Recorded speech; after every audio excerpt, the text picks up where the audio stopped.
Очень многие люди, современные, например, вот я, так сказать, наблюдаю до сих пор, и которые ходят в церковь давно, они так и не могут понять, что такое христианство. Они по духу остаются в Ветхом Завете. Для них важно вот свод правил. Ветхий Завет, он очень конкретный. Да, вот. Но понимание христианства как свода правил – это завет ветхий.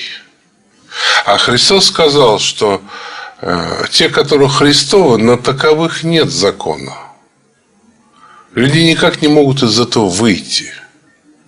Поэтому христианство, оно в них не вмещается.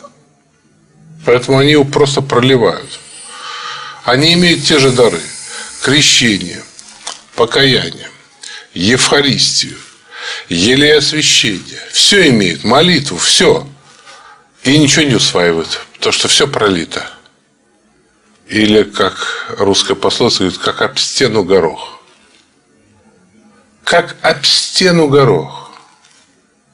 Для человека христианство заключается в том, вот он съел что-то правильное или не съел что-то неправильного.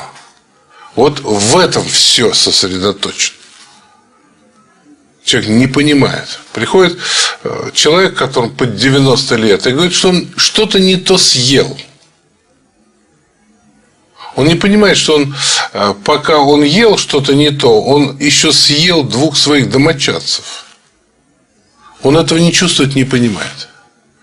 Он этого не слышит и не видит. Он остается в Ветхом Завете, а Новый Завет проливается и протекает сквозь пальцы. Он не слышит слова Евангелия. Мне очень понятно, когда Христос говорил о их неверии и жестокосердии своим ученикам. Ну, хоть бы что. Вот он говорит, что иду в Иерусалим, должен быть распят. А они говорят, вот мне одному одесную, другую ошую тебя сесть. Кто больше, да? Кто больше, кто меньше. Кошмар. Кошмар.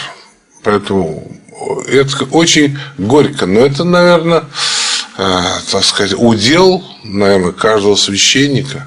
Для человека там камнем преткновения являются женские брюки. Вот камень преткновения. Но ведь женские брюки – это же не мужская одежда, а женская. Если мужчина наденет женские брюки и уже обхохочут, существует женский плащ, существует мужской. Существует женская шуба, существует мужская шуба. Существует женская шапка, существует мужская шапка. Ну, существует, конечно, такая там, вот эта кепи бейсбольная, но она для всех. Одинаковая совершенно. Или там кроссовки. Это, так сказать, не женская, не мужская, общая. Но брюки-то женские. Ну, чё привязываться? Вот сказано не об этом. Но человек нет вот упорного, для него все христианство. Есть вопрос традиции. Вот есть традиция юбка. Есть традиция. Но дело в том, что традиции, к сожалению, к большому сожалению, они меняются. После того, как были храмы романской архитектуры, возникла готика. По сравнению с романской архитектурой, которая очень близко вообще к православному восприятию мироздания и вообще учения о церкви, готика – это вообще не весь что. Но ведь это же вошло, и даже есть прекрасные шедевры русской готики. Там Петровский путевой дворец или Никольский храм в Можайске.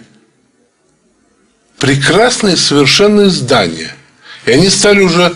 Это вошло в традицию. Меняется все. И одежда, и обувь. Но где это видано? Там, в XIX веке, там, наверное, 2% домов имели обои. А сейчас 95% домов имеют обои. Но все же меняется. Раньше крыли храмы железом, а у нас на севере дранкой и лемехом.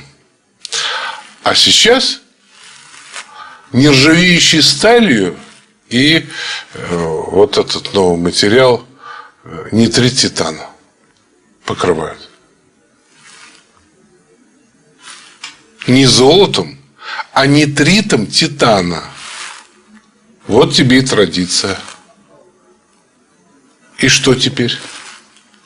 В храм нельзя ходить, раз он не тем крыт. Ну, вот так во всем. Нужно, понимаешь, как бы в традиции тоже есть разные вещи. Смысл. Должен быть смысл. И смысл. И все должно быть осмысленно. Если человек бессмысленно за что-то цепляется, бессмысленно, например, в какую сторону идти крестным ходом? По солнцу или против солнца? Как русский народ говорит, что в лоб, что по лбу. Но если в этом христианство, то это тогда не христианство. Вот в чем дело.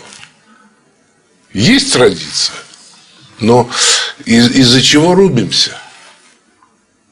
У нас есть вопрос, батюшка. Алло, добрый вечер. вечер, мы вас слушаем.